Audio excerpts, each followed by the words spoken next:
I think that's a perfect example of some music that came out of our Black History Month.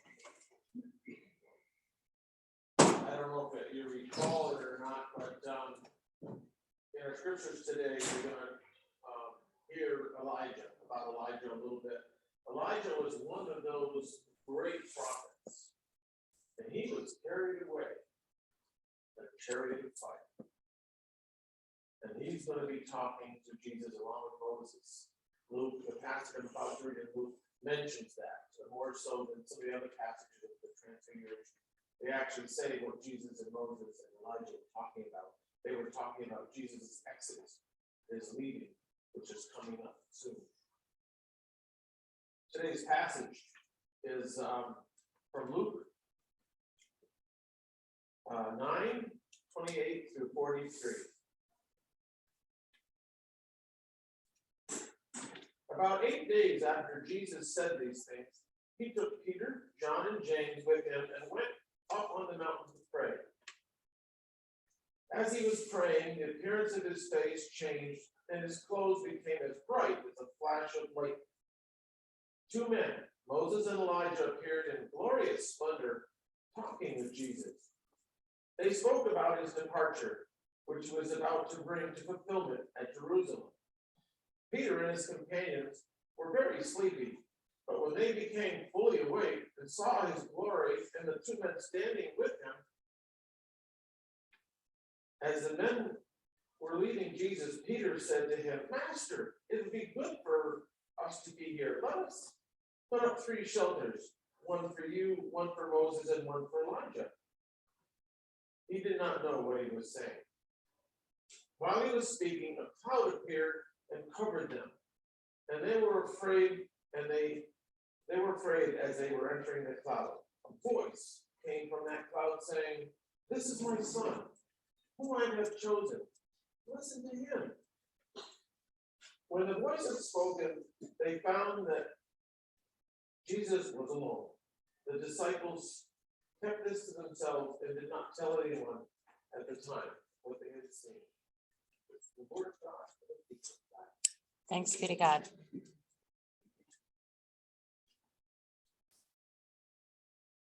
I'm calling today's passage "Light to Listen By." We usually use "light to read by."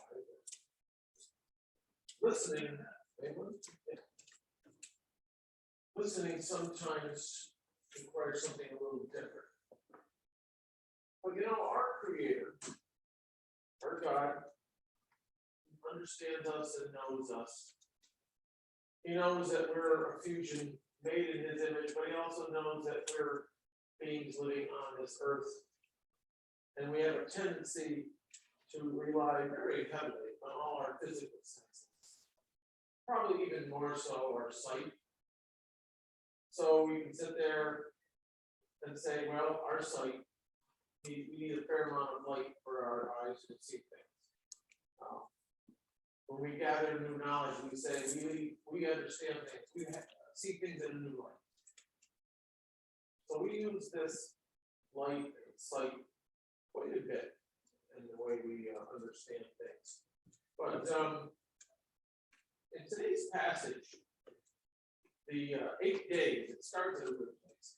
But 8 days ago, Jesus just told his disciples they were heading to Jerusalem in no particular hurry. But they tend to go to Jerusalem for some of the great feasts, and Passover was coming up. And he told them, after all the healings and closes aside, he told his disciples, "I'm going to be taken by the authorities and the leaders, and I'll be killed, I'll die. But I'll be risen again." And they're going, it's all good. They're assuming he was going to be going to Jerusalem to take faith and get what? And somehow show even greater power that they've seen. And somehow overpower the leadership and overpower the military. We would kind of like to see the second coming, a chariot come down and stop some of the madness in Ukraine. I'm sure there were prayers for like that during all the great wars. But that's not how it always works. Now, when I'm talking to the kids trying to get faces, there are some sites that we take in. Great waterfalls, got to see Niagara Falls, and crawling up a mountaintop and being real tired, and yet, as you catch your breath, you look around on a beautiful site and see these scenery. There's nothing but awe and wonder in some of the scenery. But walking through nature, there's a lot of awe and wonder. With our TVs, and we can see the horrors of war, there's also a lot of horror in things we see. And it just stuns us.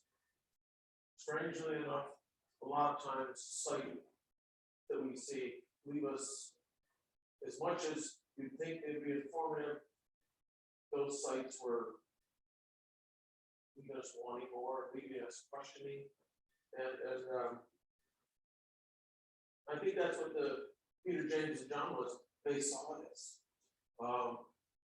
Some people that study maybe a little church, they say, well, how do they know it was Moses? How do they know it was Elijah?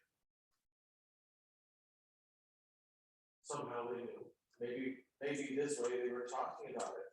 Moses was a classic one of the law. He was the lawgiver. And Elijah was a powerful prophet. And so the law and the prophets, Jesus is always talking about. The law and the prophets will always be fulfilled. I am here to fulfill them, not to do away with them. To complete them. And of course, they didn't really understand that either.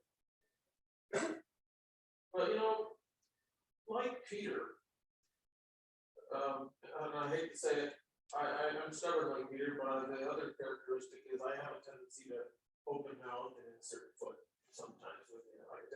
You don't always know what to say, but you feel obligated to say something. I've tried to train that over the years, and if you can't say something nice, like your mom says, you can't say anything nice, don't say anything at all. Well, I've changed that to you can't say anything nice, I think it's time to pray. And like Peter wanted to say, we're like that. When there's a mountaintop experience, if you're at, I don't know how many people have been to this retreat. I've been to a couple of retreats. One I was just about to too. Didn't want to be part of it. And then when I came back, it was just like, I couldn't think of people to go more. When you experience some of these mountaintop events, whether they be spiritual or visual, or a great piece of music, you've had a great there's something soul stirring about it, and you don't want it to end. I know I didn't want it. But Jesus said, you gotta go down the hill. This is where it is. We all need mountaintop experiences to build us up, to give us a purpose, to give an overall direction. But the real work is done down in the churches, down in the hill. They thought Jesus, that was the point where Jesus was going to be, glorified and there was going to be power. And yet, Jesus knew his time was coming. He knew his job wasn't complete yet. And I imagine being the human heart of Jesus didn't really look forward to what was coming. But he knew he had to do it. And he knew his disciples needed to see it. But a lot of times, I think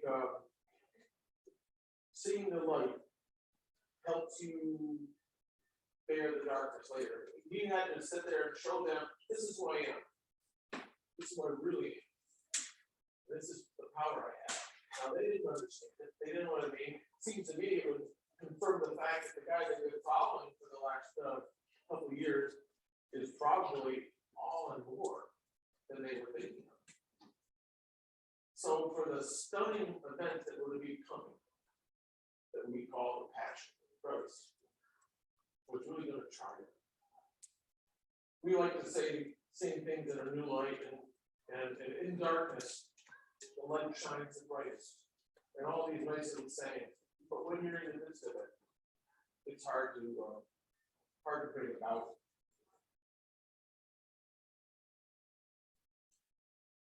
And in this passage, Jesus doesn't, with Luke anyways, Jesus doesn't say anything. The only commands or the only words you hear is from God. Listen to me.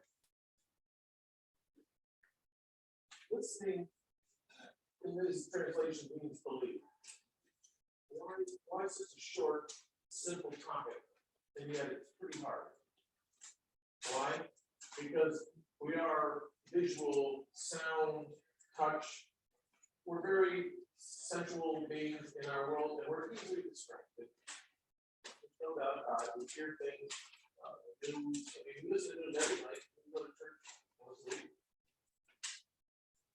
So we're flooding ourselves with all kinds of worldly information. I have to say, listen to him. If you listen to the news every night, say a prayer in the morning, say a prayer at night. Let me balance that. We are transfigured, if you will, by the things that transform us. Transforming and transfiguring is part of the similar. It's just kind of different. Maybe we don't know. So, how do we describe somebody's face? A new bride. I would have to say my daughter's face was pretty close to going on her wedding day. There was definitely smiles on her. It's our transformation started inside the door. Christ, the chosen one, God's Son, was in human form. And they, for a moment, got to see all of God's glory starting. So that's what we need to do. If our hearts are transformed, then our beings are starting to be transfigured. Our look is there. There's one of the reasons why I retired, I might have told you this already, was as I started the young snot as a kid in aviation and working with all these older guys, I learned a lot. And it was neat to work beside some great craftsmen. But as I looked older and older, a lot of the older ones, they were just grumpy. There's an organization, Grumpy Old Aircraft Mechanics. You get a t-shirt, a mug, and I'm saying, I don't want to be mean, nasty, grumpy as I get older. And as I get older, I'm finding that harder to do. And so I have to surround myself with some of those things that prevent that. And the retirement for some is go do the things you love. And I realized all this time, who do you love? What do you want? And that's what Jesus is saying. You need to go down and finish what I started. It's kind of like, what was that song? I want to be a child of light. In him there is no darkness at all. Yes, there's a calm before a storm. And we don't always seem to see the light. But in that darkness, they always say a light shows up. They ever say one candle power. What does one candle really do for you? Well, if you've been in a cabin at night, you wake up, there's one candle burning in your eyes and you use the darkness. Well, the candle provides a lot of light. Keeps you from stumbling, allows you to keep staying on the couch or something that keeps you from stumbling. And the saying, the light shines brightest when it's dark. Those darkest times can be worldly events. They can be times in your own life where we're shaken. And remember that light is almost there.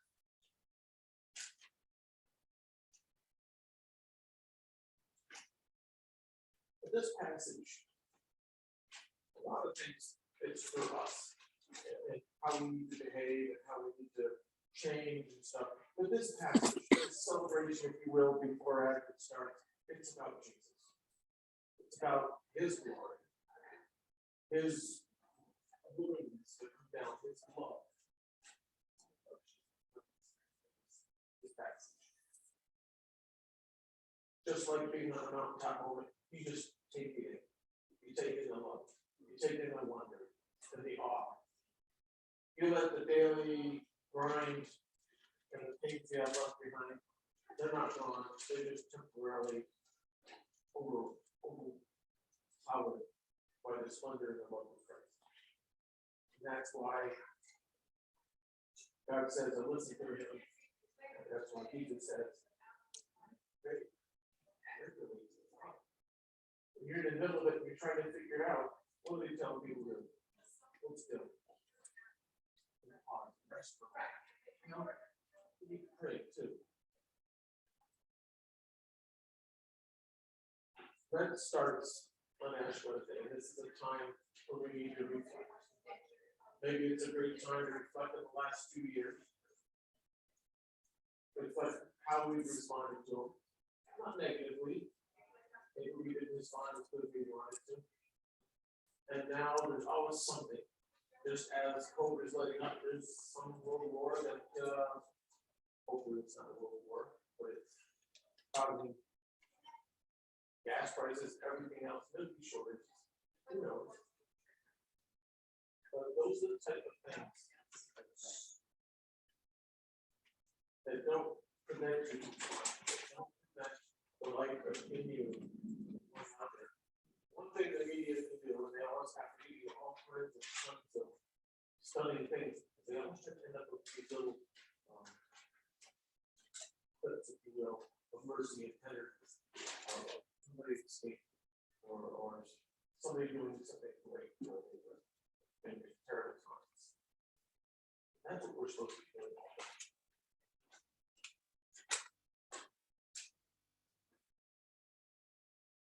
To make this Lent something special, it's not a matter of giving up something other than maybe a routine or a schedule, and take the time to contemplate and meditate and third time.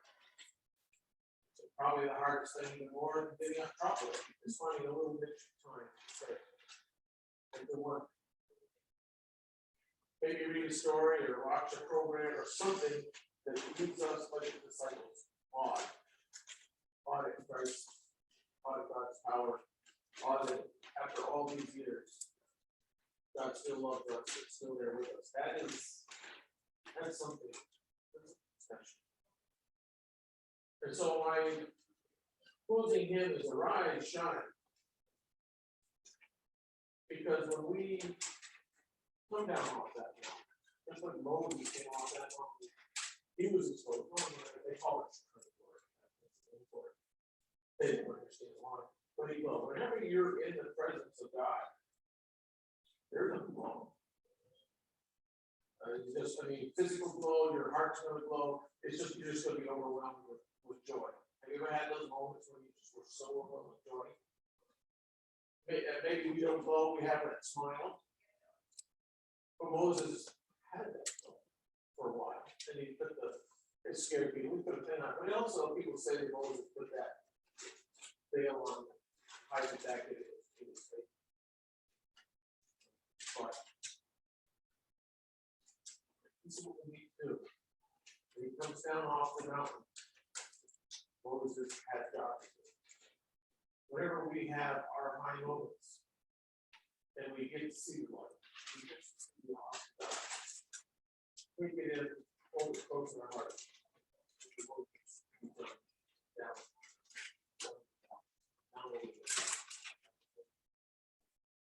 So let us arise and shine. Try to figure out what we need to do one step at a time. And the one command that's given us for this.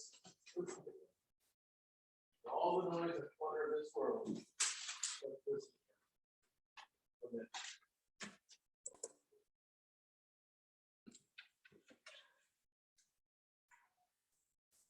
Your love, your light will be all that we know. Jesus' light is all that we really need.